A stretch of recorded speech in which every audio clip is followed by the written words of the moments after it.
சுதந்திரவாளி, நம்ம ஒரு சுதந்திரம். அல்லேலூயா. என்ற ஆவியை நாம் பெற்றுக்கிறோம். அல்லேலூயா. நம்ம அம்மா அப்பாவுக்கு கீழ்ப்படுகிறது, தேவனுக்கு கீழ்ப்படுகிறது. அல்லேலூயா. இந்த தேவனுடைய ஆவியானவர் எதனால் பெற்றோம்னா அந்த தேவனுடைய ஆவியினால நம்ம பெற்றோம். அப்பா பிதாவே என்று கூப்பிட பண்ணுகிற அந்த பாக்கியத்தை நம்ம எப்படி பெற்றோம்? தேவனுடைய ஆவியினால் பெற்றோம். அல்லேலூயா. தேவனுடைய ஆவியினால் நாம் பெற்றோம். அதனால நம்ம என்ன செய்கிறோம்? ஸ்தோத்திரம். அந்த ஆவியினாலேயே நாம் நடத்தப்பட வேண்டும்.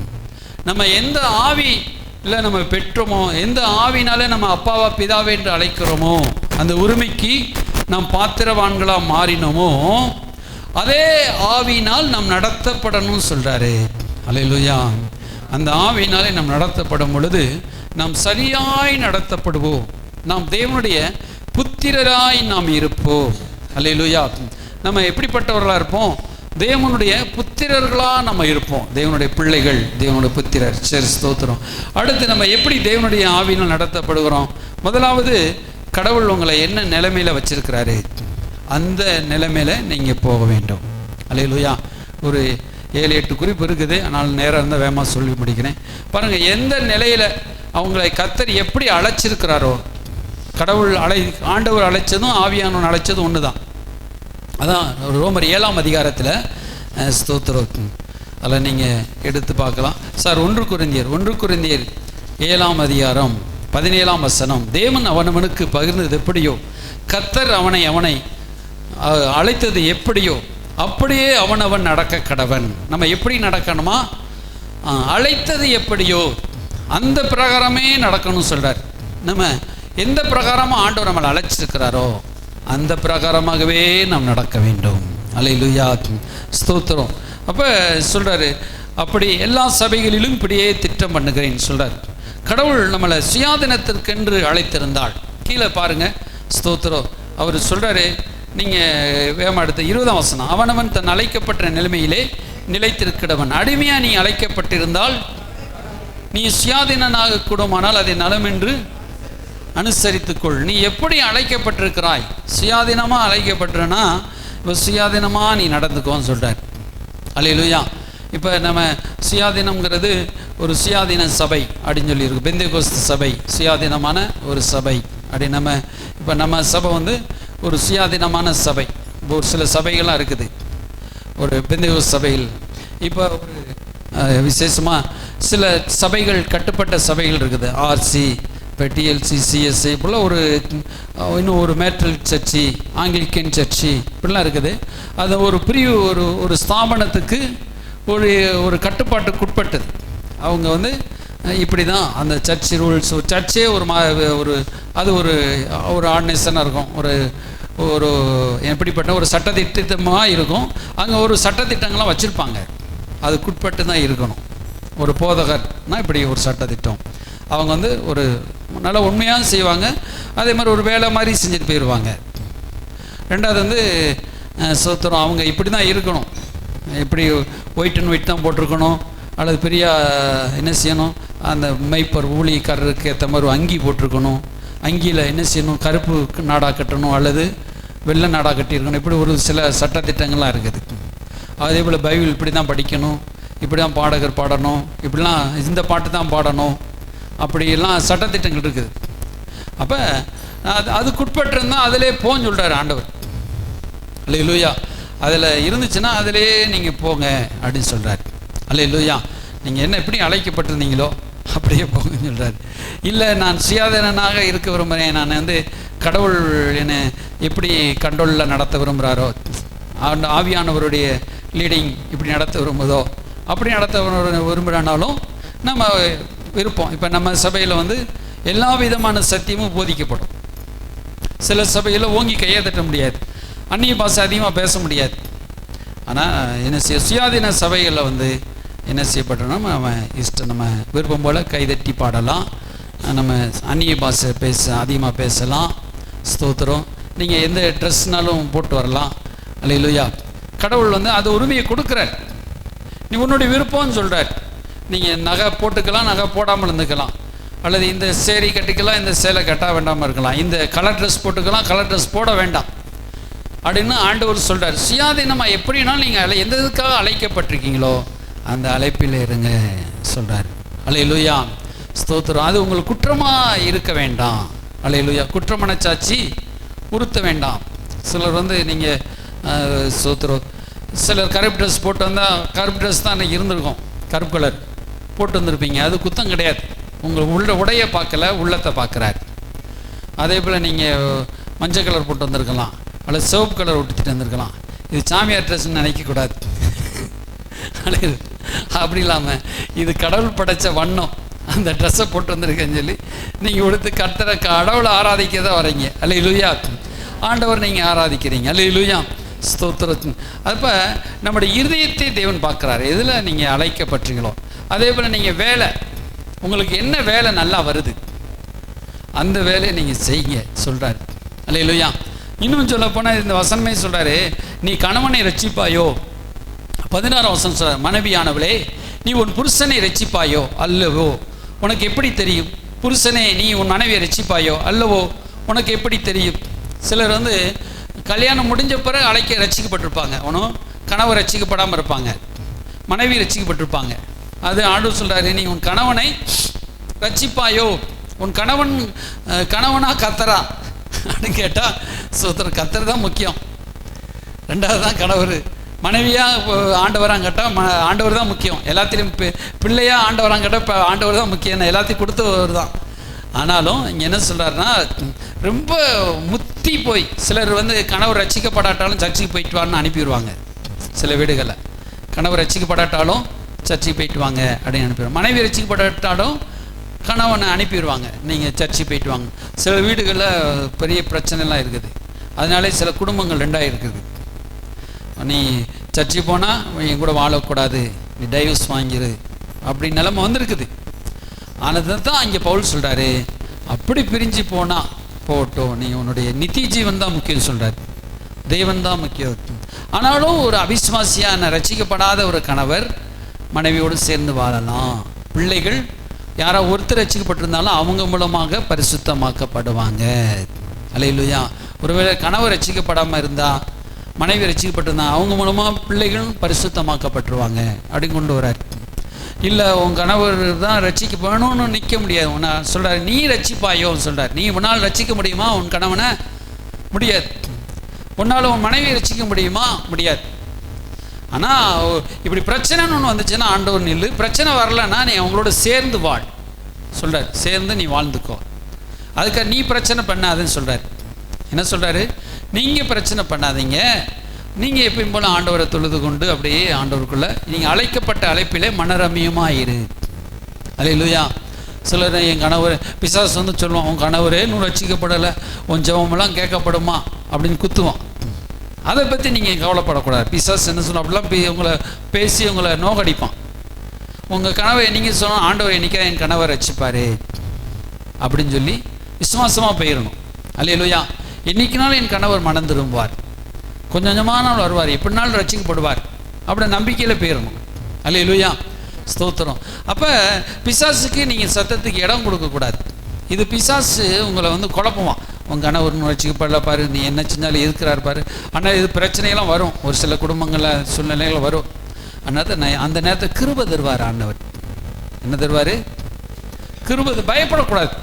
ஐயோ நான் என் கணவர் என்னை மாற்றிடுவாரோ, அல்லது என் கணவர் இதை விட்டு போயிடுவாரோ, அல்லது ஸ்தோத்திரம் ஆண்டவர்கிட்ட வராமல் இருந்தால் இப்படி ஆயிரும் அப்படின்னு பயப்படாதீங்க. அந்த நேரத்தில் கிருபை கொடுக்கப்படும். அல்லேலூயா. அப்போ நான் எல்லாம் இயேசுவை ஏற்றுக்கொண்டேன் 16 வயசில். 18 வயசில் எங்கள் அப்பா இறந்துட்டார். அப்போ இந்து முறைப்படி தண்ணீர்லாம் அந்த நேரத்தில் ஆண்டவர் கிருபை பாராட்டினார். தண்ணீர்லாம் போடாமல் ஆண்டவர் என்னை காப்பாற்றினார். அல்லேலூயா. சில சடங்காச்சருந்து காப்பாற்றினார். அப்புறம் எங்கள் அம்மா இப்போ 6 மாதம் முன்னாடி இறந்தாங்க. அப்போ புரிஞ்சுக்கிட்டு எல்லாம் சொல்லிட்டாங்கப்பா நீ நின்றா போதும் அப்படின்னு சொல்லிட்டாங்க. அல்லேலூயா. இப்போ இடையில போன வாரத்தில் எங்கள் அக்கா இறந்துட்டாங்க. அப்போ நீ நின்றா போதும் அப்படின்னு சொல்லிட்டாங்க. அந்த நேரத்தில் ஒரு சிலர் கூப்பிடுவாங்க நம்மளை, அதை செய்வா இதை செய்வா அப்படி வாழ்வான்னு கூப்பிடுவாங்க. அவங்க சும்மா இருந்தாலும் சில ஆவிகள் விடாது, கெட்ட ஆவி விடாது, அவனை கூப்பிடு பாரு ஓரமாக நின்று கூப்பிடும். அந்த சொல்லிடணும், ஸ்டாப், நான் வரமாட்டேன், நான் இங்கேயே நிற்கிறேன்னு சொல்லணும். அல்லேலூயா. நம்ம ஓரமாக போய் நின்றுக்கிடணும், ஸ்தோத்திரம் பண்ணிட்டு அல்லேலூயா, ஜெபத்தோடு நின்றுக்கிடணும் அல்லேலூயா. அப்போ நம்மளை ஆண்டவர் அந்த நேரத்தில் கிருபை தருவார். அந்த கிருபை அந்த நேரத்தில் யூஸ் ஆகும், உங்களுக்கு தெரியாது. உங்களுக்குள்ளே இருக்கிற அந்த கிருபை அப்படியே வெளிப்பட்டு ஸ்தோத்திரம் அப்படியே வாசம் பண்ணும் அல்லேலூயா. சில தேவ பிள்ளைகள் வந்திருந்தீங்க அல்லேலூயா, எல்லோரும் வந்திருந்தீங்க, எல்லோரும் உங்களுக்கு தெரியும். ஸ்தோத்திரம். அதே போல் நம்ம ஒருத்தர் வீட்டில் யாராவது சப்போஸ் ஒரு பலவீனமாக இருக்கிறாங்க, ஒரு துக்க காரியமாக நம்ம போய் நிற்கணும் விசுவாசிகளுக்கு அல்லேலூயா.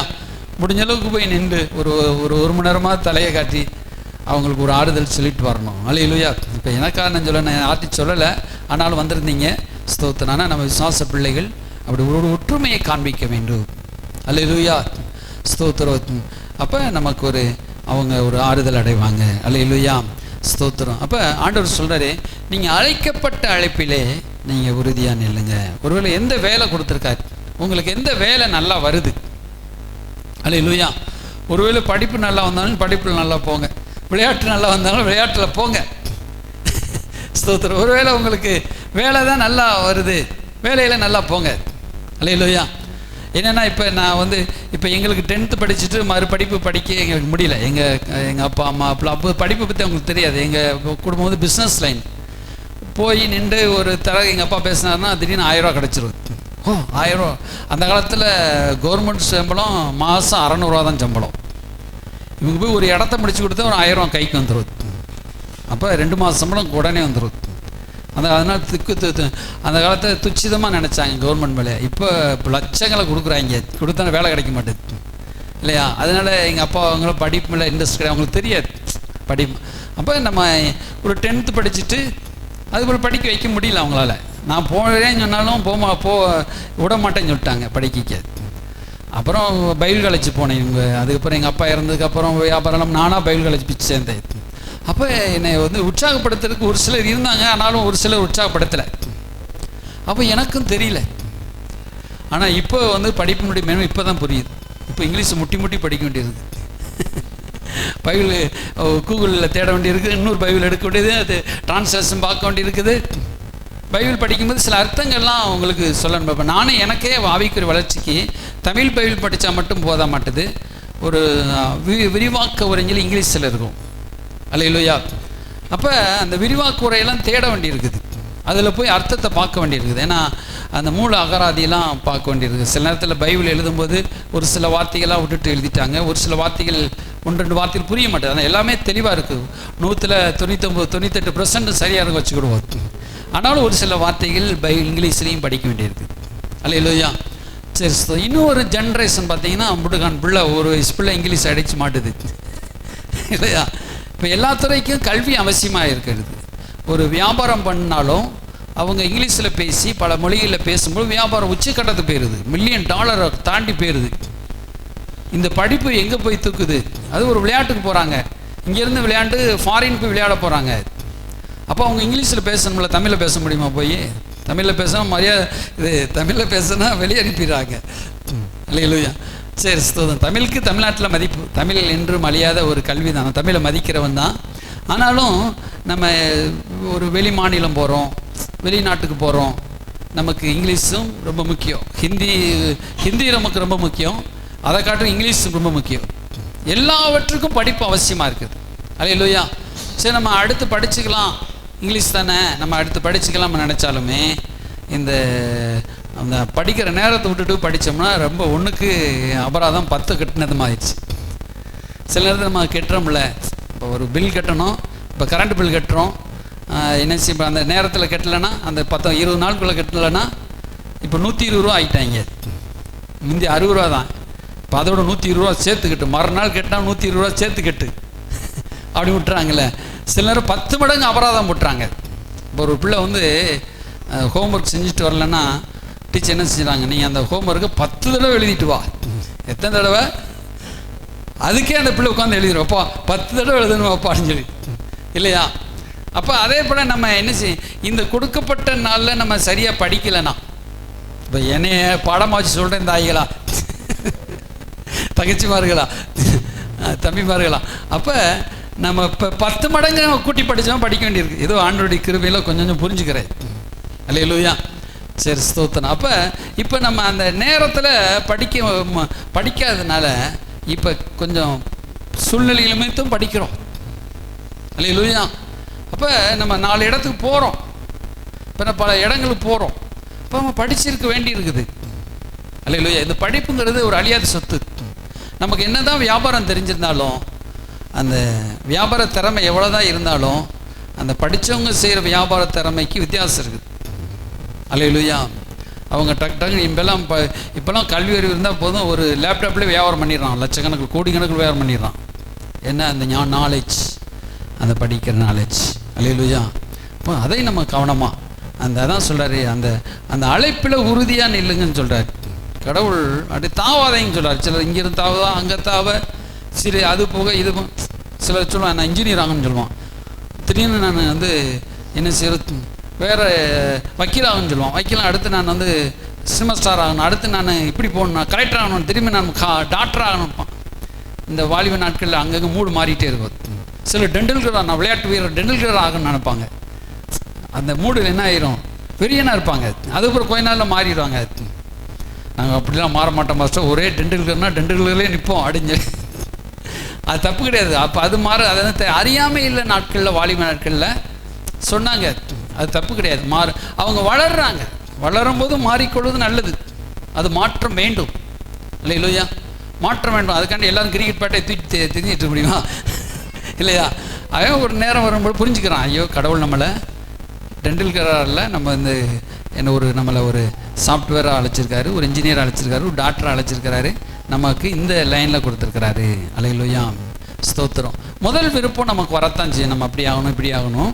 அப்போ நம்ம ஜெபிக்கிறோம், கடவுள்கிட்ட ஆண்டவர்கிட்ட கேட்கணும், ஆண்டவரே நான் என்ன படிக்கணும், அடுத்து என்ன மேலே படிக்கணும், நான் எப்படி இருக்கணும், உங்கள் கையில் ஒப்பு கொடுக்குறேன். என்ன சொல்லணும்? முதல்ல உங்கள் கையில் ஒப்பு கொடுக்குறேன்ப்பா.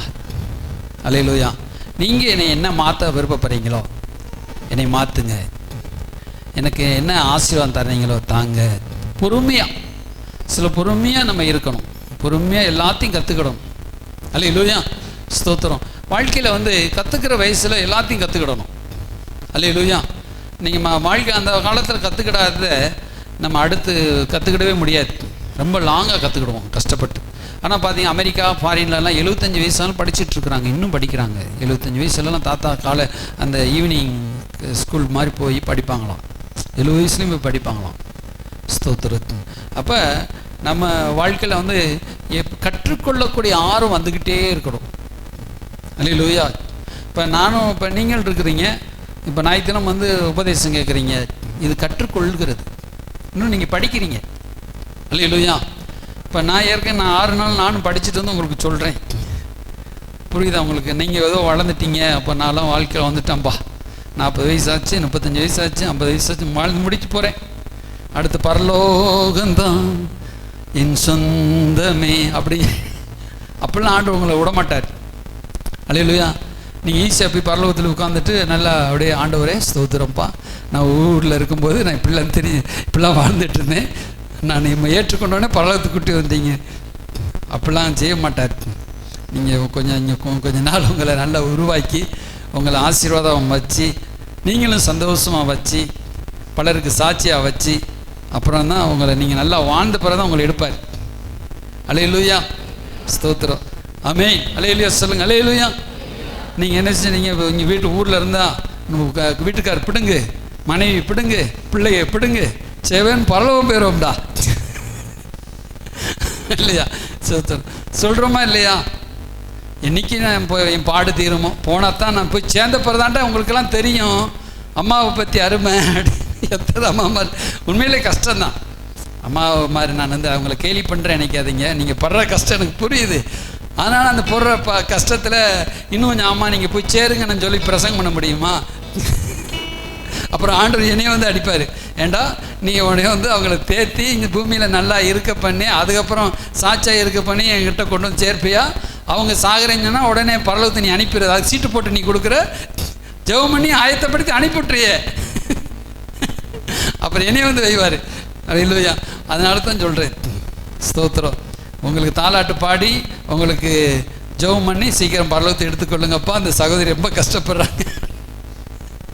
அப்படி அனுப்ப நான் ரெடி தான், நான் ரெடி தான். அவங்கள போங்க சிஸ்டர், நிம்மதியாக அங்கே போய் அது ஏசப்பாவோட கூட இருங்க சிஸ்டர். எதுக்கு சிஸ்டர் உங்கள் வீட்டில் தொல்லை, பிள்ளைய தொல்லை, வீட்டுக்கார தொல்லை, மனைவி தொல்லை, அந்த வட்டிக்காரன் தொல்லை, அந்த தொல்லை, இந்த தொல்லை, வீடு கட்டி அந்த காடு கட்டி. சரி சரி, அது அப்படிலாம் இல்லாமல் ஸ்தோத்திரம். ஆண்டவர் என்ன செய்யிருக்காருன்னா, நீங்கள் இந்த பூமியில் நல்லா வாழ வைக்கிறது தான் உங்களை வச்சுருக்காரு. அல்லேலூயா. சரி ஸ்தோத்திரம். அப்போ தேவன் உங்களை என்ன நோக்கத்துக்கு அழைச்சாரோ அந்த நோக்கம். அல்லேலூயா. சரி, ரெண்டாவது பாருங்கள், ஆண்டவர் நம்மளை எதுக்காக தெரிந்து கொண்டார் அதை நீங்கள் புரிஞ்சுக்கொள்ளணும். அல்லேலூயா. இப்போ 1 கொரிந்தியர் 12ஆம் அதிகாரம் ஸ்தோத்திரம், அதில் சொல்கிறார் பாருங்கள், 16ஆம் வசனத்தில் சொல்கிறார், நான் சரீரத்தின் அவயமல்லவென்றால் அதனாலே இராதோ, சரீரம் முழுவதும் கண்ணானால் செவி எங்கே, அது முழுவதும் செவியானால் மோப்பம் எங்கே. தேவன் தமது சித்தத்தின்படி அவயங்கள் ஒவ்வொன்றையும் அல்ல சரீரத்தில் வச்சுருக்காரு. இப்போ நீங்கள் சொல்கிறீங்க, ஆண்டவரே நான் அந்த சகோதரியை போல இல்லை, அல்லோ அந்த அவரை போல இல்லை, இவரை போல இல்லைன்னு நீங்கள் சொல்லக்கூடாது. ஆண்டவர் உங்களை எப்படி வச்சுருக்காரோ, ஒருவேளை உங்களை கண்ணாக வச்சுருக்கலாம். கண்ணு நினைக்குமா, நம்ம ஃபுல்லாக கண்ணானா எப்படி இருக்கும்னு நினச்சினேன். ஃபுல்லாக கண்ணானா எப்படி ஆகும்? நடக்க முடியுமா? ஒரு குத்துனை நைஸாக வந்து அப்படி குத்திடுவான் கண்ணை. ஐயோ வலிக்கு கத்துவீங்க. 2 கண்ணை பாதுகாக்கிறது எவ்வளோ கஷ்டம் தெரியுமா உங்களுக்கு? அல்லேலூயா. இந்த ரெண்டு கண்ணை தூசிப்படாமல், ஒரு தூசிப்பட்டால் கூட வலி எடுத்துரும். கண்ணை எவ்வளோ பாதுகாக்க வேண்டியிருக்குது. அப்போது நீங்கள் இவ்வளோ கண்ணு உடம்பெல்லாம் கண்ணானா எப்படி இருக்கும்? அதான் பவுல் சொல்கிறார், அது காதும் வேண்டி இருக்குது. அப்போ மோப்பம் எங்கே, காது செவி எங்கே? அல்லேலூயா. கண்ணு மட்டும் இருந்துச்சுன்னா போதுமா? காது வேணும்ல, மூக்கு வேணும்ல, வாய் வேணும்ல, கை வேணும்ல, கால் வேணும்ல. ஆண்டவர் ஒவ்வொருவரையும் ஒவ்வொரு அவயமாக உருவாக்கியிருக்கார். அல்லேலூயா. நீங்கள் கண்ணாக இருந்தால் கண்ணாக இருங்க, காதாக இருந்தால் காதாக இருங்க. நீங்கள் மாறுறதுக்கு ஆசைப்படாதீங்கன்னு சொல்கிறார். செவி அங்கே, அப்படி மோப்பம் எங்கே? அப்போ சாப்பிட்றதுக்கு வாய் இருக்காது. எப்படி பேசுறதுக்கு வாய் இல்லைன்னா எப்படி இருக்கும்? இந்த வாயை மட்டும் கட்டி போட்டால் எப்படி என்ன உலகமே நல்லா இருக்கும். சரி ஸ்தோத்திரம். பாருங்கள், இந்த சொல்ற கண்ணானது கையை பார்த்து நீ எனக்கு வேண்டுவதில்லை என்றும், தலையானது கால்களை நோக்கி நீங்கள் எனக்கு வேண்டுவதில்லை என்று சொல்லக்கூடாது சொல்கிறார். இப்போ சரீர அவயங்கள் ஒவ்வொன்றும் ஸ்பெஷலிஸ்ட்டு தான். அல்லேலூயா. கண்ணா நம்மளை வச்சுருந்தாருன்னா கண்ணாவே இருக்கணும். அல்லேலூயா. கையை வச்சுருந்தாருன்னா கையாக வச்சுருங்க. அல்லேலூயா. கையா நீங்கள் இருங்க. அல்லேலூயா. ஸ்தோத்திரம். நான் கடவுள் என்னை எப்படி படைச்சிருக்காரு ஆண்டவர்கிட்ட நீங்கள் கேளுங்க. ஆண்டவரே நான் எப்படி இருக்க விரும்புகிறீர்? அல்லேலூயா. எந்த ஸ்தானத்தில் என்னை வைக்கிறீர்? அப்படியே என்னை வச்சு நடத்துங்கப்பா, என்னை ஆசீர்வதிங்கப்பா அப்படின்னு சொல்லி நீங்கள் கேட்கணும். அல்லேலூயா. அப்படி ஆவியானவர் நடத்துவார். ஆண்டவர் ஆவியானவர் உங்களை நடத்துவார், இந்த லீட் பண்ணுவார். நீ இப்படி இருன்னு சொல்வார், நீ அப்படி வாழ்வுன்னு சொல்வார். அல்லேலூயா. அதாவது நம்முடைய அறிவு வளர வளர, நம்முடைய நாலேஜ் வளர வளர நம்முடைய குணங்கள் மாறலாம். குணங்கள் மாற்றிட்டே இருக்கும். அல்லேலூயா. நமக்கு கொடுக்கப்பட்ட சில வேலைகள், சில வியாபாரங்கள், சில வியாபாரங்கள் கூட கடவுள் வச்சுருப்பார். இந்த வியாபாரத்தை நீ செய்யணும் வச்சுருப்பார், இந்த வேலையை நீ செய்யணும் வச்சுருப்பார், இந்த தொழிலில் நீ இருக்கணும்னு சொல்கிறார், இந்த காரியத்தில் இருக்கணும்னு சொல்வார். நீ ஒரு சபைக்கு மூப்பராக இருன்னு சொல்வார். எல்லாரையும் பாஸ்ட்டாக அழைக்க மாட்டார். நீ சபைக்கு என்ன செய்ய, நீ கொடுத்து தாங்குன்னு சொல்வார். நீ சபையில் நீ தூசியெல்லாம் பொறுக்கி சுத்தம் பண்ணி ஹெல்ப் பண்ணு, சிஸ்டருக்கு ஹெல்ப் பண்ணு, பாஸ்டருக்கு ஹெல்ப் பண்ணுங்கன்னு சொல்லி சில வச்சுருப்பார். அல்லேலூயா. நமக்கு கொடுக்கப்பட்ட இந்த காரியங்கள்லாம் இந்த சபைக்கு நீ ஆதரவாக இரு, உறுதுணையாக இருந்துச்சிருப்பார். அப்போ நம்ம என்ன செய்யணும்? அந்த ஸ்தானத்தில் இருக்கணும். அல்லேலூயா. தன் ஸ்தானத்தை விட்டு விலகுற மனுஷன் எப்படி போட்டிருக்கணும் பைபிளில்? தன்னுடைய ஸ்தானத்தை விட்டு விலகுற மனுஷன் கூட்டை விட்டு அலைகிற ஒரு குருவியை போல் இருப்பான்னு சொல்கிறார். கூட்டை விட்டு அலைஞ்சி ஒரு குருவி போகுது, தன் கூட்டை விட்டு குருவி அங்கங்கே அலைஞ்சு போயிட்டே இருக்கும், அந்த கூட கண்டுபிடிக்க முடியாது இல்லையா? அதே போல் தன் ஸ்தானத்தை, உங்களுக்குன்னு கடவுள் கொடுத்த ஸ்தானத்தை நீங்கள் விட்டு விலகக்கூடாது. அல்லேலூயா. அந்த ஸ்தானத்தில் நல்ல ஒரு ஸ்தானத்தை நல்ல இப்போ தான் படித்து ஒரு வேலையில் வச்சுருப்பார், திடீர்னு அந்த வேலையை விட்டு வேறு வேலைக்கு போக நினைப்பாங்க. அப்போ கஷ்டப்பட்டு ஒரு ஸ்தானம் வச்சுருக்காரு, அதில் போயிடக்கூடாது. அப்போ கடவுள் உங்களை என்ன ஆவியான இதில் லீட் பண்ணுறாரு, அதில் நீங்கள் போயிட்டே இருக்கணும். நல்ல ஒரு படிப்பை கொடுத்துருப்பாரு, திடீர்னு வேறு எதுக்கு மாறக்கூடாது, அங்கே போக இங்கே போகக்கூடாது. அந்த படிப்புலாம் கெட்டு போயிடும், வாழ்க்கை கெட்டு போயிடும். அப்போ அந்த நம்ம கொடுக்க ஸ்தானத்தில் அப்படியே கடவுள் என்ன வச்சுருக்காரோ அதில் நீங்கள் விருத்தி அடைஞ்சு பெருகணும். அல்லேலூயா. அப்போ அதான் சொல்கிறார். சரி ஸ்தோத்திரம், நான் வேகமாக போகிறேன் டைமில். அப்படி ஸ்தோத்திரம். ஆண்டவர் நமக்கு இப்படிப்பட்ட ஒரு காரியங்கள் நமக்கு வச்சிருப்பார். தாவீது ஆண்டவர் என் இருதயத்திற்கு ஏற்றவன் என்று சொன்னார். உங்களுக்கு இருதயத்திற்கு ஏற்ற மெய்ப்பர்களை உங்களுக்கு கொடுப்பேன் என்று ஆண்டவர் சொல்லியிருக்கிறார். நம்முடைய இருதயத்திற்கு ஏற்ற மெய்ப்பரை ஆண்டவர் நமக்கு கொடுப்பார். இருதயத்திற்கு ஏற்ற நம்முடைய வாழ்க்கைக்கு ஏற்ற ஒரு சபையை ஆண்டவர் கொடுப்பார். அதில் நம்ம வழி நடத்தப்பட வேண்டும். அல்லேலூயா. சிலர் நம்ம வாழ்க்கையில் அங்கங்கே உபதேசத்துக்கு போயிட்டே இருப்பாங்க. அந்த நிறைய உபதேசத்தை கேட்டு சீர்கெட்டு போயிடுவாங்க. நிறைய சபைகளுக்கு போய் சீர்கெட்டு போயிடுவாங்க. அப்படி இல்லாமல் நமக்குன்னு ஒரு திருச்சபை, அல்லேலூயா, நமக்குன்னு ஒரு போதகர், நம்ம நேசிக்கிற ஒரு போதகர் கொடுத்துருப்பார், சபையை கொடுத்துருப்பார், நமக்கு கொடுத்துருக்கு ஒரு வீடு கொடுத்துருப்பார், நமக்கு நல்ல ஒரு வாழ்க்கை கொடுத்துருப்பார். அதை கட்டி காத்துக்காக பழகிக்கணும். அல்லேலூயா. நம்ம அடிக்கடி எல்லாத்தையும் மாற்றிக்கிட்டே இருந்தோம்னா நம்ம ஒரு நிலையில் நிற்க முடியாது. அல்லேலூயா, ஸ்தோத்திரம். அப்போ நம்ம வாழ்க்கை அப்படியே சில காரியங்கள் நம்ம மாற்றலாம். ஆனால் சில காரியங்களை மாற்றினா நமக்கு டேஞ்சராக முடியும். இப்போ ஒரு இடத்துல வேலை பார்க்குறீங்க, சரியில்லை, ரொம்ப சம்பளம் கம்மியாக கொடுக்குறாங்கன்னா வேறு கம்பெனிக்கு மாறலாம். அது தப்பு கிடையாது. கடவுளே மாற்றுவார், சொல்லுவார் இல்லையா? அப்போ நம்மளை நல்ல ஸ்தானத்தில் வச்சு நல்லா தாங்குகிற கம்பெனியாக இருக்கும்.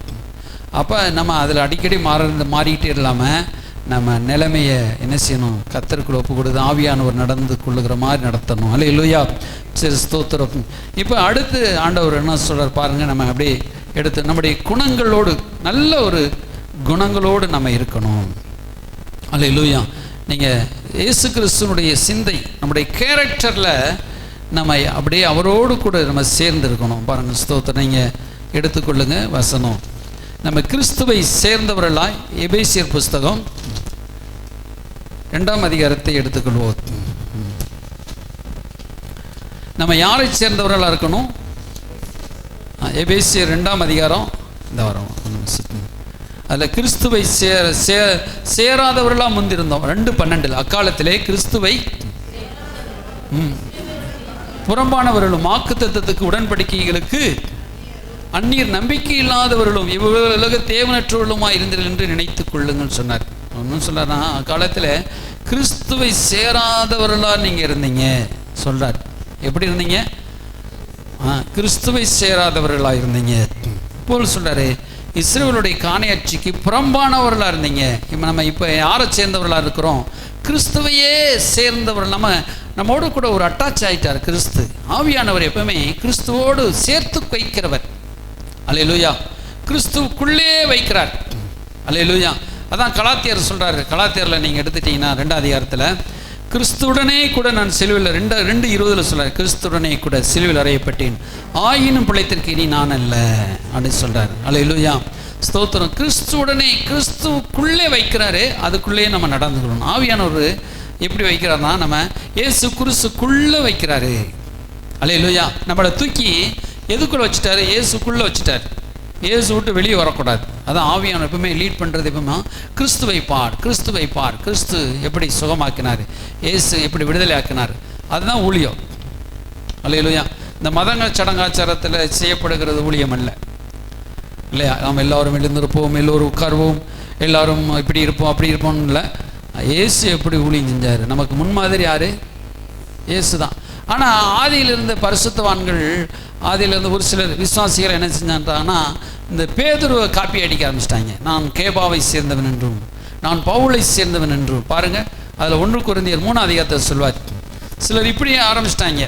நான் கேபா போலவே இருக்க விரும்புகிறேன்.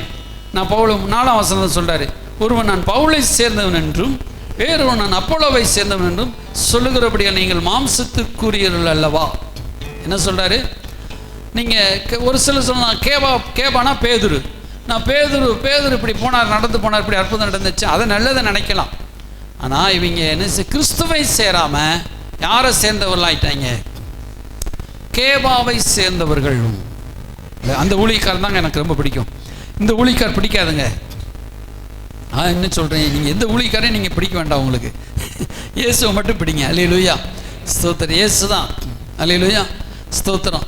கிறிஸ்து தான் நமக்கு மாதிரி. அல்லேலூயா, ஸ்தோத்திரம். ஒரு சிலர் அவர் அப்படி செய்கிறாருங்க. அவர் அந்த அப்படி பிரசங்கம் பண்ணுறாரு, ஒரு இப்படி பிரசங்கம் பண்ணுறாரு, அவர் அந்த இப்படி டொனாமிஸில் போகிறார், இப்படி போகிறார், அப்படி போகிறாருலாம். அதெல்லாம் நமக்கு வேண்டாம். இயேசு கிறிஸ்து எல்லார் மேலே அன்புள்ளவர். நம்ம இயேசுவை தான் நம்ம பார்க்கணும். ஒரு அலியிலே சொல்லுவோம். அல்லேலூயா, அவர் சொல்றாரு, நீங்கள் ஒருவன் நான் பவுலை சேர்ந்தவன் என்றும் வேறொருவன் அப்போலோவை சேர்ந்தவன் என்றும் சொல்லுகிறபடியா நீங்கள் மாம்சத்திற்குரியவர் அல்லவா. இப்போ இப்படி தான் நான் போதிக்கப்பட்டு வந்தேன், இப்படியே நான் இருப்பேன் அப்படின்னு சொல்லுவாங்க சிலர் போதிக்கப்பட்டு வந்திருப்பாங்க. இப்படியே தான் நான் இருப்பேன். இப்போ இந்த லைன்லேயே இப்போ ஒருத்தர் இப்போ ஒரு சில டொனாமிஷன் இருக்கும், கலர் வெள்ளை உடுத்தினா வெள்ளையே தான் எடுத்தணும், எல்லோரும் வெள்ளை தவிர கலர் ஏன் உடுத்திட்டு இருந்தால் குற்றவாளி. அந்த நான் இப்போ கலரை போட்டுட்டேன். நீங்கள் வெள்ளை உடுத்தி அன்பில்லாமல் இருக்க காட்டிலும் நீ அன்பாக இருந்து கலரை போட்டுக்கிற நல்லது இல்லையா? ஸ்தோத்திரம். இப்போ எல்லாம் உடுத்திட்டு எதுக்கு வெள்ளை உடுத்திட்டு அன்பில்லாம இல்லைன்னா என்ன அர்த்தம்?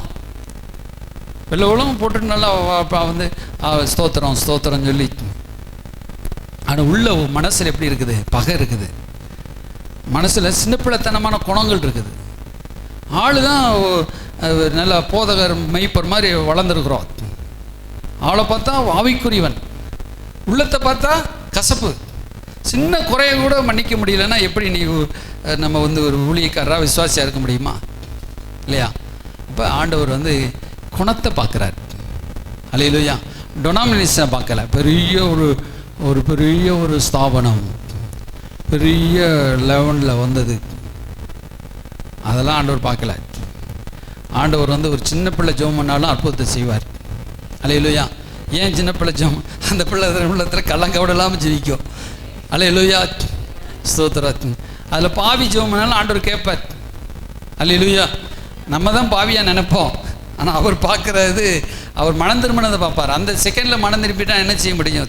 சரி, ஸ்தோத்திரம். அப்போ ஆண்டவர் நம்மளை நம்ம இயேசுவை பார்க்க வேண்டும், கிறிஸ்துவை பார்க்க வேண்டும். அல்லேலூயா. கிறிஸ்துவின் பின்னே போகிற சபையாக இருக்க வேண்டும். ஆவியானவர் அப்படி நடத்துவார். இயேசுவை பார்த்து. அல்லேலூயா. ஒருத்தன்ட்ட ஒரு சில குறைகள், எல்லா மனுஷன்ட்டும் குறை இருக்குது. இப்போ நீங்கள் வர்றீங்க எல்லோரும் முழு பரிசுத்தவான்களா? நான் நானும் முழு பரிசுத்தவானா? 1-2 குறை உங்கள்கிட்ட இருக்கும், 1-2 குறை. அதெல்லாம் நம்ம இப்போ லேட்டாக வர்றீங்க, சீக்கிரம் வர்றீங்க, அதெல்லாம் மனசில் எடுத்துகிட்டே சில அசமாக கொடுக்குறீங்க, சில கொடுக்க மாட்டீங்க, சில காணி கொடுக்கணும், அதெல்லாம் மனசில் வைக்க முடியுமா? எல்லாரையும் நேசிக்கணும். நான் எல்லாரையும் ஒன்று போல நேசித்து. அல்லேலூயா. சிலர் வைறீங்க, சிலர் வைய மாட்டீங்க. எல்லாரையும் நான் நேசிக்கணும். என் உள்ளத்தில் எப்போ நான் களங்கம் இல்லாமல் இருக்கிறேனோ அப்போ ஆண்டவர் என்னோடு அதிகமாக பேசுவார். அல்லேலூயா. என் உள்ளமே கலங்கி ஒருத்தர் வினயமாக பார்த்துட்டு இருந்தேன்னா, அப்படியே உள்ளத்தில் வினயம் இருந்துச்சுன்னா கடவுள் எப்படி பேசுவார்? உடுத்துறது நான் நல்லா ஜிப்பாக நல்லா பெரிய ஒரு அங்கேயே போட்டிருக்கேன், அப்படியே அதெல்லாம் உள்ளம் முக்கியம் ரொம்ப. அல்லேலூயா. கிறிஸ்துவை நீங்கள் அப்போ சொல்கிறார், மாம்சத்துக்குரியவர்களாக இருக்கீங்கன்னு சொல்கிறாரு. இன்னும் சொல்கிறாரு, உங்களுக்காக இயேசு சிலுவையில் அறையப்பட்டாரா? சரி, இது உங்களுக்காக பவுல் சிலுவையில் அறையப்பட்டானா? பேதுரு சிலுவையில் அறையப்பட்டானா? இயேசு தானே உங்களுக்காக சிலுவையில் அறையப்பட்டார். இயேசு தானே உங்களுக்காக உயிர் தெழுந்தார். அல்லேலூயா. அப்போ நம்ம மாம்சத்தின்படி அதான் சொல்கிறார். நீங்கள் அப்படியே டாபிக் கொண்டு போங்க. அடுத்து 4வது காரியம், மாம்சத்தின்படி நடக்காதீங்க. மாம்சத்தின் சிந்தை மரணம். ரோமர் 8ஆம் அதிகாரம் ரோமர் 8ல் சொல்றார் பாருங்க. 8:6 சொல்றார், மாம்சத்தின் சிந்தை மரணம். இப்போ மாம்சத்தில் நடந்தோம்னா என்ன ஆயிரும்? டெத்து. அங்கே மரணம் வந்துடும். எத்தனையோ பேர் மரிச்சு போயிட்டாங்க ஆவிக்குரியதில், ஆவியில் மரிச்சு போயிருப்பாங்க. மாம்சத்தின் சிந்தை. மாம்சத்தின் கிரியைகள் என்ன? ஏத்தலத்தில் எழுதப்பட்டிருக்கிறது. என்ன? பகை, விரோதங்கள், பொய்கள், பராடு, மற்ற காரியங்கள் எல்லாம் மாம்ச கலாத்தியரில் 6 எழுதப்பட்டிருக்கிறது. அப்போ பாருங்க சோத்திரம். இங்கே ஆவியின் சிந்தை. இப்போ 5வது பாயிண்ட் நீங்கள் எடுத்துட்டிங்கன்னா, மாவியின் சிந்தையிலே நடங்க, ஆவிக்குரியவர்களாக நடங்க சொல்கிறாரு. 5வது வசனம் சொல்கிறாரு, நீங்கள் அன்றியும், ரோமர் 8:5, அன்றியும் மாம்சத்தின்படி நடக்கிறவர் மாம்சத்துக்குரியவையிலே சிந்திக்கிறார்கள், ஆவிக்குரிய வேலை சிந்திக்கிறார்கள். ஆவிக்குள்ளே நடக்கிறவங்க ஆவியிலே சிந்திச்சு போகிறாங்க. மாம்சத்தில் நடக்கிறவங்க மாம்சத்திலே சிந்திக்கிறாங்க. விழுந்துருவானோ. சிலர் பார்த்தீங்கன்னா விழுந்துருவானோ அப்படியே நடிச்சுட்டே இருப்பாங்க. நீங்கள் விழ மாட்டீங்க. அல்லேலூயா. ஸ்தோத்திரம். எங்கே போனாலும் நமக்குள்ள ஒரு மனசில் ஒரு தைரியம், இயேசுவோடு கூட இருக்கிற அன்புல நீங்கள் வளர்ந்துட்டீங்கன்னா விழ மாட்டீங்க. அல்லேலூயா. அப்போ மாம்சத்தின் சிந்தையிலே நடக்கூடாது. மாம்சத்தின் சிந்தை அப்படியே மாம்ச பிரகாரமாகவே. அதுக்காண்டி பெரிய பெரிய பாவம் செய்ய நான் சொல்லலை. கொலை பண்ணுறது, உபச்சாரம், அது கிடையாது. சிலது மாம்சத்தின் சிந்தை, மாம்சமாக நம்ம மனசுக்குள்ள பகைகள், விரோதங்கள், கசப்புகள் எல்லாம் இதில் எழுதுவார். எபேசியரில் 4 அதிகாரத்தில் எழுதுவார், நீங்கள் கசப்பு மனசுக்குள்ள வைக்காதீங்க, பொய்யை களைஞ்சி போடுங்க அப்படின்னு சொல்லுவார். சந்தர்ப்ப சூழ்நிலைக்கு தான் மாற்றி பேசாதீங்க அப்படி பார்த்தீங்கன்னா சோத்திரம் பாருங்கள். ரொம்ப எபேசியர் 4ஆம் அதிகாரம் 31ஆம் வசனம், சகல விதமான கசப்பும், கோபமும், மூர்க்கமும், கூக்குரலும், தூசணமும் மற்ற எந்த திருக்குறளும் உங்களை விட்டு ஒருவருக்கொரு தயவாயும் உருக்கமாயிருந்து கிறிஸ்துவுடன் மன்னித்தது போல நீங்கள் மன்னிங்கள் சொல்கிறார். 30ஆம் வசனம் சொல்ல, அன்றைய நீங்கள் மீட்கப்படும் நாளுக்கென்று முத்திரையாக பெற்ற துக்கப்படுத்தாதீர்கள், பரிசுத்த ஆவியை நீங்கள் துக்கப்படுத்தாதீங்கன்னு சொல்கிறார். அல்லேலூயா. இந்த ஆவியானவர் உங்களுக்குள்ளே இருந்து நடத்துகிறாரு. இந்த பாவம் உங்களுக்குள்ளே இருந்துச்சுன்னா ஆவியானவர் துக்கப்படுவார் சொல்கிறார். சில நேரத்தில் நம்ம எரிச்சலாக இருந்தோம்னா, நம்ம மைண்டில் ஃபுல்லாக எரிச்சலாக இருக்குது, கோபமாக இருக்குது, ஒரே ஒரு டென்ஷனாக இருக்குது. இப்போ நம்ம சகோதரி, இப்போ நானே நினைக்கிறோம், ரொம்ப வெளியில் வேலை இருக்குதுன்னு நினச்சிக்கிறோம், ரொம்ப வேலை செஞ்சுட்டு வரேன், வீட்டுக்கு வரும்போது பிள்ளைய ஏதாவது திடீர்னு பிள்ளைகிட்ட டென்ஷன் ஆகிடுறேன், பிள்ளைகிட்ட கோவப்பட்டு வஞ்சிடுறேன், அடிச்சிடறேன். அதை வந்து என்ன செஞ்சிடும், பாவத்தில் கொண்டு வந்துடும். புரியுதா உங்களுக்கு? ரொம்ப ஒர்க்கு, ரொம்ப பிரச்சனைகள், அந்த சூழ்நிலை, ஆஃபீஸில் பிரச்சனை, அங்கே பிரச்சனை, இங்கே பிரச்சனை, எனக்கு நம்ம ஊழியத்திலையும் பிரச்சனை இருக்குன்னு நினச்சிடுவோம். அங்கே போகிறோம், இங்கே போகிறோம், பண தேவைகள், சூழ்நிலைகள், இப்படி நமக்கு நிறைய ஆகும் பொழுது, பிஸிங்கும் பொழுது நம்ம டென்ஷனை யார்ட்டையாக காட்ட விரும்புவோம். திடீர்னு மனைவிட்டியாது, பிள்ளையாட்டியாது, கணவர்ட்டியாது. இப்போ நீங்களே வீட்டில் நிறைய வேலை வைப்பீங்க.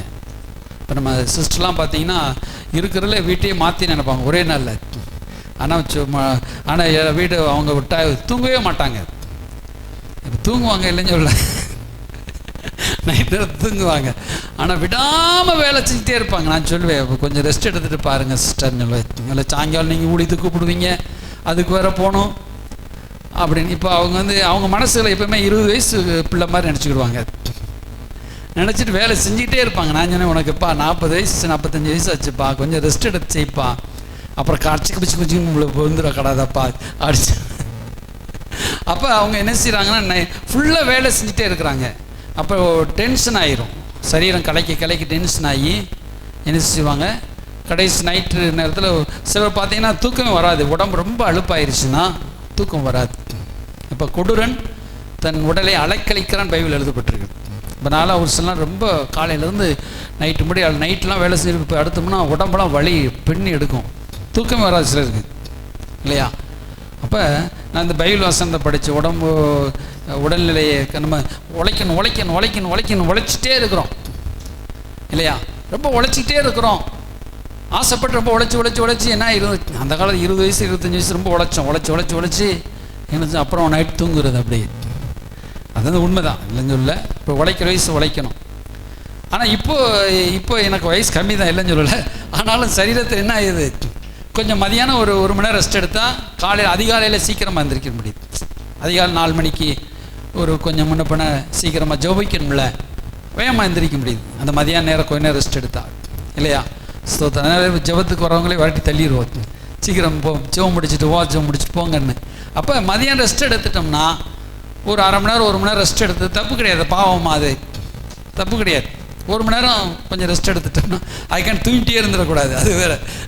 ஒரு அரை மணி நேரம் 1 மணி நேரம் ரெஸ்ட் எடுத்துட்டு அப்புறம் நம்ம வேலையை பார்த்துட்டு சில நேரம் நான் அதிகாலையில் ஆண்டவர் எழுப்பிட்டுருவார். 3 மணிக்கு 4 மணிக்கு 4:30 இப்படி எழுப்பிடலாம். அல்லேலூயா. அப்போ நம்முடைய சரீரத்தை அந்த டைனிங் நம்ம கடவுள் நம்மளை நடத்துவார், வழி நடத்துவார், ரெஸ்ட் எடுக்க நமக்கு டைம் தருவார் ஆவியானவர்.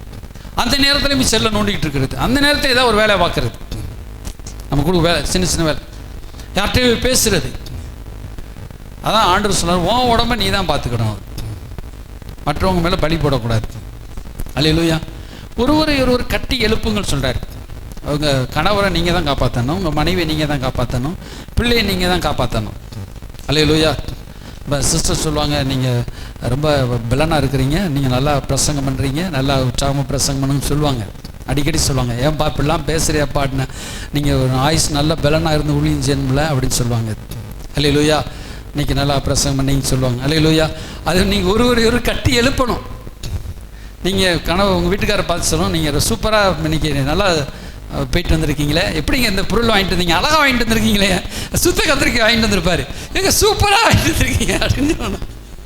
அவர் என்னம்மா இப்படி, அப்போ நீ டெய்லி சர்ச்சுக்கு போமா, சர்ச்சுக்கு போயிட்டு ஏதோ மாற்றம் வந்திருக்கு உனக்குள்ள, டெய்லி சர்ச்சு போயிரு, எப்போ பாஸ்டர்யா டெய்லி சர்ச்சு வச்சிருங்க அப்படின்னு. அது சில நேரம் நம்ம நல்ல கத்திரிக்காய் வீட்டுக்கார் பயந்து நல்லா டே நல்ல கத்திரிக்காய் போடுறா, அங்கே போய் நல்ல கத்திரிக்காய் வாங்கிட்டு வந்தாலும் சுத்த கத்திரிக்காய் சொல்லுவாங்கடா, சார் வாங்கிட்டு போங்க சார் வாங்கிட்டு போ. அவன் கெஞ்சா காலில் விழுகாவும் கெஞ்சுவான், இந்த சார் இப்படியா வாங்க மாட்டாரா, நமக்கு ஒரு பிழைப்பு ஒரு 10 ரூபா கிடச்சிடாதான்னு. அவன் யோசிப்பான், டே வீட்டுக்கு போனால் நல்லது வாங்கிட்டு போனாலும் மனைவி என்ன சொல்கிறாளோ, உங்களுக்கெல்லாம் ஒன்றுமே தெரியாதுங்க, உங்களுக்கெல்லாம் வாங்கவே உங்களை ஏமாற்றிடுவாங்க, நீங்கள் ஒரு ஏமாளிங்க, உங்களுக்கு ஒன்றுமே முடியாதுங்க. அவன் பார்ப்போம், ஆமாம் நம்ம ஒன்றால் முடியாதோ. நீங்கள் நீங்கள் கத்திரிக்காக சொல்லுவீங்க, அவன் பெரிய பிஸ்னஸ் மேனாக இருப்பான், அவன் 1 லட்ச ரூபா விட்டுருவான். நீங்கள் கத்திரிக்காய் 10 ரூபா பார்ப்பீங்க, அவன் பிஸ்னஸ் 1 லட்ச ரூபா விட்டுருவான். ஐயோ போச்சுடா, நம்மளால் முடியாது, நம்ம மனைவியே சொல்லிட்டாள்டா, நீ ஒரு ஏமாளி, நீ உங்களுக்கு ஒன்றுமே வராது, நீ ஒரு கோமாளி ஐயா, நீ ஒரு தோட்டி ஐயா, நீ சாக்கடை தான் இல்லை, சரி நீ நீ ஒன்றுமே தெரியாதவன் ஏன் சொல்லிட்டீங்கன்னு நினச்சிக்கோங்க. அவங்க மற்றவங்க பேசுறதெல்லாம் விட்டுருவாங்க, மற்றவங்க ஊர்லலாம் 4 ஊர் வைவாங்க, அவங்க சொல்கிறதெல்லாம் விட்டுருவாங்க. இந்த மனைவி மட்டும் ஒரு வார்த்தை வஞ்சிட்டா போதும் ஆட்டின்னு அடிப்பாங்க. ஏன்னா மனைவி சொல்கிறத அவங்களுக்கு அவ்வளவு இதாக இருக்கும். ஊர்லலாம் அவங்களாம் வஞ்சால அவங்களெல்லாம் மன்னிச்சுட்டு வந்துடுவாங்க, மனைவி சொல்கிறதும் விட மாட்டாங்க. அதே போல் நீங்கள் நல்ல வார்த்தை சொல்கிறதும் நீங்கள் டிஸ்கரேஜ் ஆச்சு பேசுகிறதும் அவங்களுக்கு மனசில் பாதிக்குது. அல்லேலூயா. சகோதரர்லாம் ஒரு கையை தட்டுங்கப்பா, கையை தட்டு. அதே போல் பிள்ளைகளையும் தான், நீ உனக்கு கணக்கே வராது, நீ நல்லாவே படிக்க மாட்ட, நீ உருப்படவே மாட்ட அப்படின்னு சொல்ல பிள்ளைகள் இதாகிடுவாங்க. நீங்கள் உற்சாகப்படுத்தணும், கட்டணும். அல்லேலூயா. சிலர் சீக்கிரம் போகவே வச்சுருவாங்க அம்மாவை, சிலர் சீக்கிரம் மனைவியை போக வச்சுருவாங்க, சிலர் கணவரை சீக்கிரமாக போக வச்சு பரலோகத்தில் சேர்த்துருவாங்க. ஆமாம், நீங்கள் உங்கள் அம்மாவை எப்படி நடத்துகிறீங்க, உங்கள் அப்பாவை எப்படி நடத்துகிறீங்க? உங்கள் அம்மா நீடுகள் வாழணும்னா நீங்கள் அம்மாவுக்கு ஏற்றி அம்மாவுக்கு அன்போடு பேசணும். உங்கள் அம்மாவை எரிஞ்செறிஞ்சு தள்ளினீங்கன்னா உங்கள் அம்மா போய் சேர்ந்துருவாங்க. 70-80 வயசு வாழ்கிற அம்மா 60 வயசில் போயிடும். இப்போ எங்கள் அம்மாலாம் நாங்கள் அப்படி வச்சுக்கிட்டோம், 82 வயசு முன்னாடி வச்சு 88 வயசு முன்னாடி வச்சு அப்படி வச்சதுனால எங்கள் அம்மா அப்படி இருந்தாங்க. ஆனால் எங்கள் அக்கா அவங்களாம் வயசு தடுமாறிட்டாங்க. புரியுதா உங்களுக்கு? சில நேரத்தில் மனைவி அப்படி வச்சுக்கணும், லேடிஸும் நல்லா வச்சுக்கணும். சிஸ்டராக என்னை எப்படி வச்சுருக்காங்க பார்த்தீங்களா? நல்லா பேசணும், அன்பாக பேச. அல்லேலூயா. சில நேரம் நீங்கள் டிஸ்கரேஜாக பேசுவாங்க, அப்போ நீங்கள் நினைக்கணும், இது சாத்தான் பேசுகிறோம், ஏத்துறா கிச்சி நேத்துறா டப் 4th ஃபீல்டில் போடுறா 5ல் போடு டா டா டா. அப்போ அப்படி ஆயிடணும். சில நேரத்தில் பிசாசு சொல்லுவான், உனக்கு ஒன்றுமே தெரியாதுன்னு சொல்லுவான். அப்போ தான் சொல்லணும், அப்போ எதுவும் நடக்க போகுது நமக்குள்ள. அல்லேலூயா. இப்போ சில நேரத்தில் ஆண்டவர் சொல்லுவார், வெளியில் போயிட்டு வருவேன் இல்லை, ஊழியத்திலலாம் சிலர் ஒரு மாதிரியாக பேசுவாங்க. அப்போலாம் சொல்லணும், அப்போ ஏதோ ஆண்டவர் செய்ய போகிறாரு. சிலர் மனைவியே உங்களுக்கு கணவரே உங்களுக்கு டிஸ்கரேஜாக பேசுவாங்க. அப்போ நீங்கள் ஆவியானவர் மட்டும் இதெல்லாம் ஆவியான கொஞ்சம் கொஞ்சமாக சொல்லுவார், இதையுமா சொல்லுவார். சிலர்னு சொல்லுவார், உனக்கு கரண்டில் ப்ளஸ் இருக்குது மைனஸ் இருக்குல்ல, 2 இருந்தால் தான் ஓடும். அதுபோல் கணவர் என்ன செய்வார், டிஸ்கரேஜாக பேசுவார். ஆனால் டிஸ்கரேஜாக நீ பேசினா தான் நீ ப்ளஸ்ஸாக மாறுவார். கரண்ட் எரியும், பல்ப் எரியும், வாழ்க்கையில் சக்ஸஸ் அவனோட அடைய முடியும். அல்லேலூயா. அப்போ நீ என்ன அதை எடுத்துக்கோ, அதுக்காண்டி கணவரை விட்டுறாத, மனைவி விட்டுறாத, பிள்ளைகளை விட்டுறாத. ஏதோ ஒரு டிஸ்கரேஜான வார்த்தை வரத்தான் செய்யும், அது உங்களை ப்ளஸ்ஸாக மாற்றும். அல்லேலூயா. சரி, ஸ்தோத்திரம். இப்படி நீங்கள் ஒருவர் கட்டி எழுப்ப வேண்டும், ஒருத்தரை என்கரேஜ் படுத்த வேண்டும். நல்லா வாங்கிட்டு வந்திருக்கீங்களே, பெஸ்ட்டாக வாங்கிட்டு வந்திருக்கீங்களேன்னு. அல்லேலூயா. சரி, 1-2 அட்வைஸ் சொல்கிறது தப்பு கிடையாது. சில நேரம் நம்ம வாழ்க்கையில் குறைகள் இருக்கத்தான் செய்யும். ஆனால் சரி, இந்த தடவை இப்படி வாங்கிட்டு வந்தீங்க, அடுத்து நல்லா பெஸ்ட்டாக வாங்கிட்டு வாங்க, இப்படி வாங்கணுங்க, வெண்டைக்காலம் இப்படி உடச்சி பார்த்து வாங்கணும், கத்திரிக்காய் இப்படி பார்த்து வாங்கணும் அப்படின்னு சொல்லிக் கொடுங்க. உங்களுக்கு உட்கார வச்சு வாங்கிட்டு வந்து கொடுத்துருவாங்க. அல்லேலூயா. ஒரு அலையில சொல்லுங்க, அல்லேலூயா. இப்படி வேலை வாங்க பழகிக்கொள்ளுங்க. கணவரை எப்படி வேலை வாங்குவது?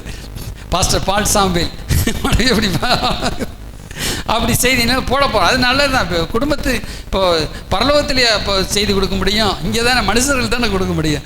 சரி, ஸ்தோத்திரம். இப்போ அதே போல் கிறிஸ்துவின் குணங்கள் அதான் பாருங்கள். அப்புறம் ஆவியின் சிந்தை, இதுதான் ஆவியின் சிந்தை.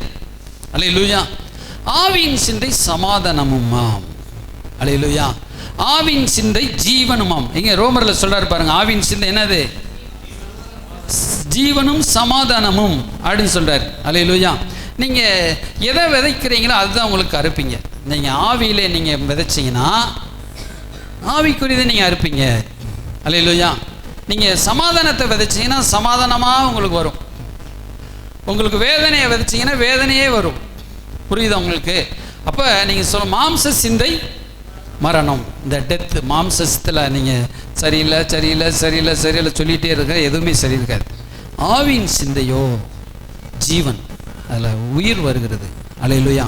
ஆண்டவர் சொன்னார், ஆண்டவருடைய வார்த்தை ஆவியாயும் ஜீவனாயும் புறப்பட்டு போகிறது. அல்லேலூயா. இப்போ நான் உங்களுக்கு பேசுகிற வார்த்தை உங்களுக்கு ஜீவனை கொடுக்கணும். ஏதோ வகையில் ஆண்டவர் என்னோட பேசுகிறாருங்க அப்படின்னு நீங்கள் நினைக்கணும். அல்லேலூயா. இது கற்றுத்தர்றாரு என்னோடு. சின்ன காரியத்துக்கு கூட கடவுள் என்னோடு கற்றுத்தர்றார். அல்லேலூயா. இந்த வெண்டைக்காய் பற்றி பேசினா கூட கடவுள், ஐயோ அந்த வெண்டைக்காயில் கூட எத்தனை பேர் துக்கப்பட்டு வந்திருக்கான் தெரியுமா? 3 ரூபா வாழைப்பழத்தில் அடிப்படி சண்டை வந்திருக்கு தெரியுமா? கணவன் மனைவி பிரிஞ்சு போயிருக்காங்க தெரியுமா உங்களுக்கு? 1 ரூபா காரியத்தில் கணவன் மனைவியே டைவர்ஸ் வாங்கி போயிருக்காங்க தெரியுமா? நிறைய காரியங்கள். ஒரு சின்ன பொருளில் சண்டை வந்துடும். அப்போ ஒரு பிஸ்கட்டில் சண்டை வந்துடும். நீங்கள் நினைப்பீங்க பிஸ்கட்டில் அன்றைக்கி சமாதானமே போயிடுச்சு 1 ரூபா பிஸ்கட்டில். புரியுதா உங்களுக்கு? சோத்திரம். கணவர் மாமியார் கொடுக்கணும்னு வச்சுருப்பாரு, நீங்கள் கொடுத்தீங்கன்னு நினச்சிக்கோங்க பிஸ்கட்டை, நடக்கிறது. அப்போ மருமக ஒன்று கொடுக்கணும்னு வச்சுருப்பாங்க இல்லையா? ஏதோ ஒன்று குடும்பத்தில் மருமக ஒன்று கொடுக்கணும்னு வச்சுருப்பாங்க. மருமக கொடுக்கும்போது மாமியார் சண்டை போடும். சண்டை அப்படி கணவன் கொடுக்கும், மனைவி, பிள்ளைங்க. அப்போ ஒவ்வொரு விட்டு கொடுக்குற மனப்பான்மை இல்லைன்னா நம்ம சின்ன சின்ன காரியத்தில் கூட சண்டை போட்டுகிட்டே இருப்போம். ஆவியானவர் துக்கப்பட்டுக்கிட்டே இருப்பார். சின்ன சின்ன காரியத்தில் கூட நீங்கள் விட்டு கொடுக்க பழகிக்கணும். பெரிய பரிசுத்தவானா நீங்கள் இருக்கணும் ஆண்டவர் விரும்பலை.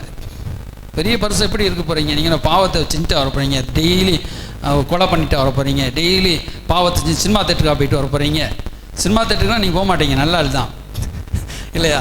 ஸ்தோத்திரம். வீட்டில் ஒரு சந்தோஷமாக ஒரு வாழைப்பழத்துக்கு விட்டு கொடுங்க, ஒரு பிஸ்கட்டுக்கு விட்டு கொடுங்க, விசுவாசிங்க. அல்லேலூயா. சில வீடுகளில் பார்த்தீங்கன்னா ஒரு பிள்ளை ஒரு பிஸ்கட் கூட எடுத்துருச்சுன்னா சண்டை நடக்கும். அல்லேலூயா. நாங்களே எங்கள் வீட்டிலே சண்டை போடுவோம். நாங்கள் ஒன்றும் பெரிய இது இல்லை. எங்கள் வீட்டில் என்ன, எங்கள் வீட்டை பற்றிலாம் பேசுகிறீங்கன்னா, உதாரணம் இங்கேருந்து எடுத்தால் தான் உங்களுக்கு சுவையாக இருக்கும், சுட சுட. அல்லேலூயா. அப்போ இது நடக்கிற காரியம்தான், நடக்காத காரியத்தை சொல்லலை. நான் நடைமுறையில் பிரசங்கம் பண்ணுறேன். ஒரு உங்களுக்கு தேராத நான் பிரசங்கம் பண்ணலை, உங்களுக்கு தேர்ச்சியாக தான் பிரசங்கம் பண்ணுறேன். அல்லேலூயா. பிள்ளை ஒரு 100 ரூபாய்க்கு ட்ரெஸ் கூட கட்டுச்சுன்னு எடுத்து கொடுங்க. 100 ரூபாய் கர்த்தர் தருவார், விசுவாசிங்க. அல்லேலூயா. இப்போ நானும் அது சண்டை போட்டிருக்கேன். என்னப்பா வருமானத்துக்கு தக்கன போக வேண்டாமாப்பான்னு. அப்புறம் அதுக்கு தக்கன அதுக்குள்ளே சண்டை நாரிடும். அதான் 100 ரூபா 200 ரூபா பார்க்காம, சரிப்பா இந்த ட்ரெஸ்ஸை போட்டுக்கோ, இந்த காரியத்தை செஞ்சுக்கோ, இந்த இதை செஞ்சுக்கோ. தாய்மார்கள் இருக்க நிச்சயம் தகப்பன்மார்கள் தகப்பனை போல மாறணும், தாயை போல மாறணும். விட்டு கொடுக்குற மனப்பான்மை.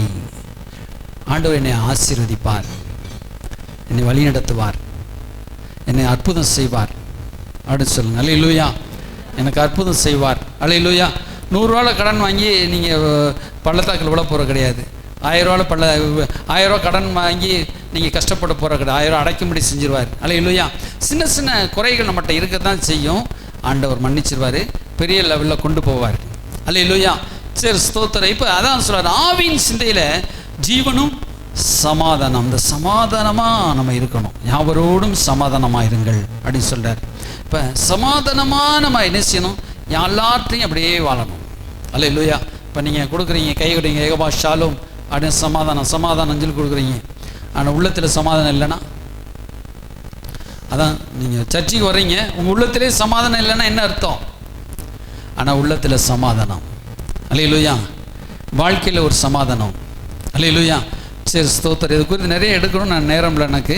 அப்போ நீங்கள் பாருங்கள், சொல்லப்பட்டிருக்கு. எரேமியா புஸ்தகத்தை எடுத்துக்கொள்வோம். எரேமியால சொல்கிறாரு, ஸ்தோத்திரம், யதார்த்தமாய் வாழுங்கள் அப்படின்னு சொல்ல. எரேமியா 8:6 சொல்கிறார். சரி, நான் நிறையா இருக்குது, நான் எடுத்துக்கொள்ள. எரேமியா புஸ்தகம் 8:11 வேகமாக எடுத்து வாசித்து பாருங்கள். ம் ம் ம் சமாதானம் இல்லாதிருந்தோம். அப்படியே சமாதானம் மேற்பூசியாக பேசாமல் உள்ள ஆழத்தில் உள்ளான மனதில் சமாதானம் இருக்கணும். அல்லேலூயா.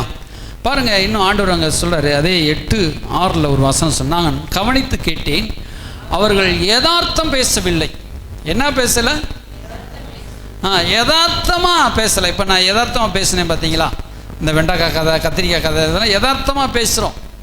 இது கூட உங்களுக்கு பிரயோஜனமாக இருக்கு, விட்டு கொடுங்கன்னு சொல்கிறோம். ஆண்டவர் சொல்கிற, நீ யதார்த்தமாக மனம் திரும்ப கூட மாற்றியாப்பா. யதார்த்தமாக நீ கடவுளை நேசிக்கலாமே. யதார்த்தமான ஒரு நியாயமான வாழ்க்கை. அந்த இஸ்ரவேல் ஜனங்கள்கிட்ட யதார்த்தமாக கூட வாழலை. ஆண்டவர் பெரிய நீ லெவல் அப்படியே நடந்து வரும்போதே முத்து குளிக்காமல் அப்படியே பரிசுத்தமாக அப்படியே வான்னு சொன்னாரா? கிடையாது. நீங்கள் நடந்து வரும்போது எத்தனையோ தூசி உங்கள் மேலே பட்டுச்சு, நீங்கள் தூசி உதறி விட்டு இருந்திருக்கீங்க. அடுத்த இல்லையா? நீங்கள் யதார்த்தமாக வாழ் என்று சொல்கிறார். நீ யதார்த்தமாக வாழ். யதார்த்தமாக பிரசங்கம் பண்ணுறோம். சில நேரம் ஆவியில் நிரம்பி அப்படி கடிந்து கொண்டு பிரசங்கம் பண்ணுறோம். எந்நேரமும் உங்களை கடிந்து கொள்வது தான் பிரசங்கம் கிடையாது, உங்களை கட்டுறது தான் பிரசங்கம். காயப்பட்டு வர்றீங்க, உங்களை கட்டணும். சிலர் உங்கள்கிட்ட இருக்கிற பிரச்சனைகளை சொல்லி அதை நீக்கிறோம். அல்லேலூயா. ஆண்டவர் சொல்கிறார், நீங்களே யதார்த்தமாக ஆண்டவர் வார்த்தை கேளுங்கன்னு சொல்கிறார். இந்த ஜனம் சொல்கிறாரு, யதார்த்தம் பேசவில்லை. யதார்த்தம் பேசலைன்னா அவர் என்ன சொல்கிறாருன்னா, யதார்த்தமாக ஒரு சாதாரணமாக சர்ச்சைக்கு வராதவன்கிட்ட இருக்கிற பயபக்தி கூட அந்த இஸ்ரவேல் ஜனங்கிட்ட இல்லையா? சர்ச்சைக்கு வரவங்ககிட்ட இல்லை. உலகத்தில் உள்ளவங்க ஒற்றுமையாக வாழ்கிறாங்க. நம்ம சர்ச்சில் இருக்கிறவங்க ஒற்றுமையாக இருக்கிறாங்களா? இன்றைக்கி பார்த்தீங்கன்னா டைவர்ஸ் கேஸு கிறிஸ்தவங்க தான் அதிகமான பேர் டைவர்ஸில் நிற்கிறாங்களாம். ஆனால் கிறிஸ்தவ திருமணத்தில் தான் திருமண உடன்படிக்கை பற்றி பேசப்படுது. சர்ச்சில் தான் குடும்பம் எப்படி இருக்குன்னு பேசப்படுது. ஏதாவது ஒரு புறஜாதியாரை கூப்பிட்டு வச்சு குடும்பத்தை இப்படி நடத்துங்கன்னு சொல்கிறாங்களா? இப்படி பிரசங்கம் பண்ணுறாங்களா? வெண்டைக்காய் கதை, கத்திரிக்காய் கதை, சுண்டைக்காய் கதை இதெல்லாம் சொல்லி கொடுக்குறாங்களா? சொல்லலை. ஆனால் அவன் குடும்பம் கரெக்டாக போயிட்டே இருக்குது, விட்டு கொடுத்து. கணவர் முரடானாக இருந்தாலும் மனைவி விட்டு கொடுத்து போயிடறான், மனைவி முரடாக இருந்தாலும் கணவன் விட்டு கொடுத்து போயிடறான். நான் இங்கே தான் பார்த்தா அடிச்சு நான் பெரியவன், நீ பெரிய, நீயா நானா? இல்லையா? புறஜாதிகள் பிள்ளைகளை பாருங்கள். புறஜாதிகள் பிள்ளைகள் ரசிக்கப்படாட்டாலும் அவங்க அம்மா அப்பா கீழ்ப்படிஞ்சு நல்ல மார்க் எடுக்கிறாங்க, நல்ல ஸ்கூல் போகிறாங்க, அங்கே போகிறாங்க, இங்கே போகிறாங்க, நல்லா விளையாடுறாங்க, நல்லா ஒழுக்கமாக இருக்காங்க, பரிசுத்தமாக இருக்கிறாங்க. கிறிஸ்தவ பிள்ளை எப்படி இருக்கிறாங்க? அதான் ஆண்டவர் சொல்ற, யதார்த்தத்தை நீ கவனி. விழுந்தவன் எவனும் எந்திரிக்கலையா சொல்றாரு பாருங்க. 4 வசனம் சொல்றாரு பாரு, நீ அவர்களை நோக்கி, விழுந்தவர்கள் எழுந்திருக்கவில்லையோ, வழி தப்பி போனவர்கள் திரும்புகிறது இல்லையோ, ஆனால் எருசலேமியராகிய இந்த ஜனம் இன்றைக்கும் வழி தப்பி போகிறது என்ன? கபடத்தை உறுதியாய் பிடித்திருக்கிறார்கள், திரும்ப மாட்டோம் என்கிறார்கள். கபடத்தையே பிடிச்சிருக்கு என் ஜனம் சொல்றாரு.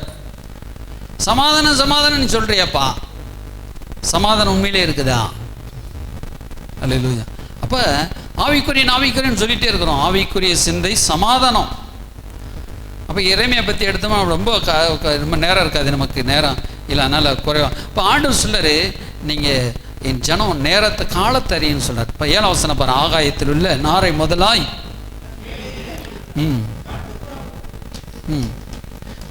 வாசிங்க.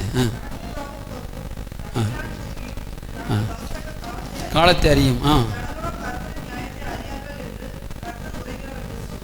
ஸ்தோத்திரம். பாருங்க, என்னுடைய நியாயத்தை அவர்கள் அறியார்கள் அப்படின்னு சொல்றாரு. என் நியாயத்தை அவங்க என்ன செய்யல, அறிந்து கொள்ள முடியலன்னு சொல்றாரு. ஸ்தோத்திரம். அவர்களுக்கு இப்படி நடக்குது அப்படின்னு சொல்றாரு. ஏன்னா இப்படி ஆண்டவர் சொல்லிட்டு கீழே சொல்றாரு பாருங்க, 13 வசனம், அவர்களை முற்றிலும் அழித்து போடுவேன் என்று கர்த்தர் சொல்றார். திராட்சை செடியில் கொலைகள் இராது, அத்தி மரத்திலே பழங்கள் இராது, இலையும் உதிரும் அவர்களுக்கு கொடுத்தது அவரை விட்டு தாண்டி போகும் என்று சொல். சில நேரத்தில் நம்ம கைக்கு வரமாட்டேது. கர்த்தர் கொடுத்துட்டாரு, நம்ம கைக்கு வராமல் இருக்காரான தாண்டி போகுது. நம்ம ஆசீர்வாதம் இன்னொருத்தன்ட்ட தாண்டி போகக்கூடாது. புரியுதா உங்களுக்கு? இப்போ மனசில் கபடம் இருக்கக்கூடாது, கள்ள இருக்கக்கூடாது, இயேசுவின் கேரக்டர், ஆவியின் சிந்தை உள்ளவரெல்லாம் மாறணும். அப்படின்னா ஆண்டவருடைய ஆசீர்வாதம் நம்மேல் தங்கணும். அல்லேலூயா. அப்போ நம்ம ஆசீர்வாதம் ஒருத்தனுக்கு ஆண்டவர் நமக்குன்னு கொடுக்குற ஆசீர்வாதம் ஒருத்தனுக்கு கொடுக்கக்கூடாது. நமக்குன்னு ஆசீர்வாதம் நமக்கு வரணும், அவனுக்கு கொடுக்குற ஆசீர்வாதம் அவனுக்கு வரணும். அதான் சொல்ல, நமக்கு ஆசீர்வதிக்க நினச்சேன், தாண்டி போகுது, தாண்டி போகக்கூடாது, மட்டும் வரணும். அல்லேலூயா, ஸ்தோத்திரம். இப்போ ஆண்டவர் என் ஜனங்கள் இப்படி ஆண்டவருடைய ஆசீர்வாதத்தை பெற்றவர்களாக யதார்த்தமாய் வாழ்ந்து அல்லேலூயா வாழன்னு சொல்ல பாருங்க. எரேமியா 29:4 சொல்றாரு, சிறைப்பட்டு போனவர்கள். எரேமியா புஸ்தகத்தை சீக்கிரம் முடிப்போம், முடிச்சதோட முடிக்கிறேன். நீங்கள் சிலர்லாம் வேகமாக வந்துட்டீங்க சர்ச்சைக்கு, நான் முடிச்சுக்கிறோம்.